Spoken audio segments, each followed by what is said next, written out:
Assalamualaikum warahmatullahi wabarakatuh. Saya Gita Gani dari kelompok 3. Di sini saya akan menjelaskan tentang materi fotosintesis tumbuhan C3, C4, dan CAM.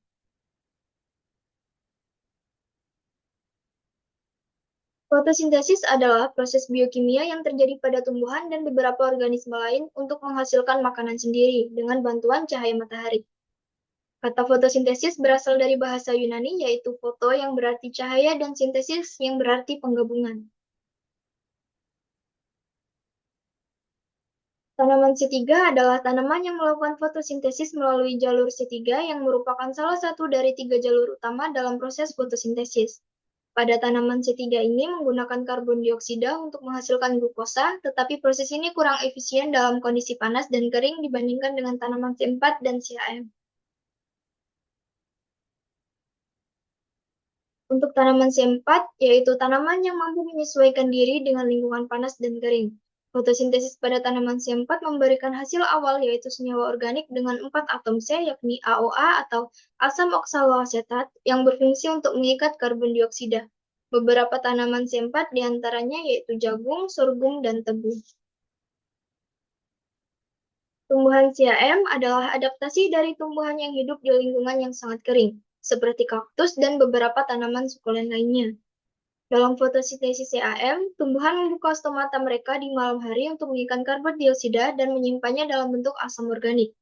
Pada siang hari, stomata mereka tetap tertutup untuk mengurangi kehilangan air, dan karbon dioksida dilepaskan dari asam organik untuk digunakan dalam siklus Calvin. Adapun perbandingan adaptasi antara C3, C4, dan CAM. Tumbuhan C3 biasanya ditemukan di daerah dengan kelembapan tinggi dan suhu moderat, karena mereka lebih rentan terhadap stres fotorespirasi di kondisi panas. Tumbuhan C4 lebih cocok untuk daerah panas dengan musim kering yang panjang, seperti padang rumput tropis. Sementara itu, untuk tumbuhan CAM sangat cocok untuk daerah gurun di mana air sangat terbatas dan suhu bisa sangat ekstrim. Adapun peran enzim dalam fotosintesis C3, C4, dan CAM. Dalam fotosintesis C3, rubisco adalah enzim kunci yang bertanggung jawab untuk fiksasi karbon. Dalam tumbuhan C4, enzim PIP karboksilase memainkan peran utama dalam mengikat karbon dioksida sebelum diangkut ke sel bundel untuk masuk ke siklus Calvin. Sedangkan pada tumbuhan CAM, PIP karboksilase juga terlibat, tetapi karbon dioksida diikat pada malam hari dan disimpan dalam bentuk asam malat. Berikut ada gambaran untuk proses fotosintesis C3, C4, dan CAM. Untuk fotosintesis C3, pada tanaman C3 memiliki fotosintesis yang paling sederhana, karena hanya melakukan fiksasi karbon dioksida atau molekul berkarbon dengan bantuan enzim rubisco. Adapun proses untuk fotosintesisnya, yang pertama itu ada enzim rubisco akan menangkap karbon dioksida dan menggabungkannya dengan ribulosa bifosfat menjadi trifosfogliserat, yang merupakan molekul berkarbon 3. Molekul berkarbon 3 ini selanjutnya akan menjalani serangkaian proses siklus Calvin dengan melepaskan glukosa sebagai hasilnya.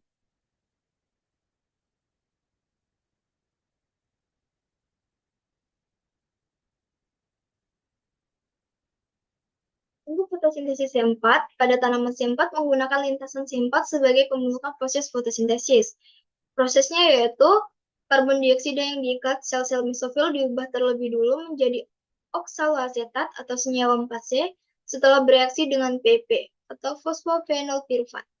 Kemudian, dengan bantuan NADPH2, oksaloasetat diubah menjadi asam malat. Dan senyawa ini kemudian memasuki sarung berkas pembuluh. Kemudian asam malat dalam sel-sel sarung berkas pembuluh mengalami dekarboksilasi menjadi piruvat dan karbon dioksida. Yang kemudian karbon dioksida memasuki jalur siklus Calvin dan menghasilkan karbohidrat.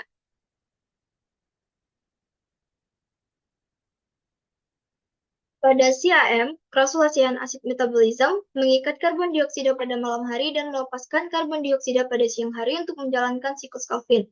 Untuk prosesnya yang pertama itu ada penambatan karbon dioksida terjadi pada malam hari ketika stomatanya membuka. Kemudian oksaloasetat yang diubah menjadi asam malat akan disimpan dalam vakuola. Ketika stomata menutup pada siang hari, asam malat mengalami reaksi dekarboksilasi dengan menghasilkan piruvat dan karbon dioksida. Kemudian karbon dioksida memasuki siklus Calvin untuk membentuk PGAL atau 3P yang menghasilkan glukosa. Adapun efisiensi fotosintesis pada kondisi berbeda, efisiensi fotosintesis bervariasi di antara tumbuhan C4, C3, dan CAM, tergantung pada kondisi lingkungan.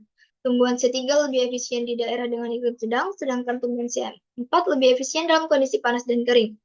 Dan untuk tumbuhan CM sendiri memiliki efisiensi tertinggi dalam pengelolaan air di lingkungan yang sangat kering dan ekstrim, meskipun mereka cenderung tumbuh lebih lambat.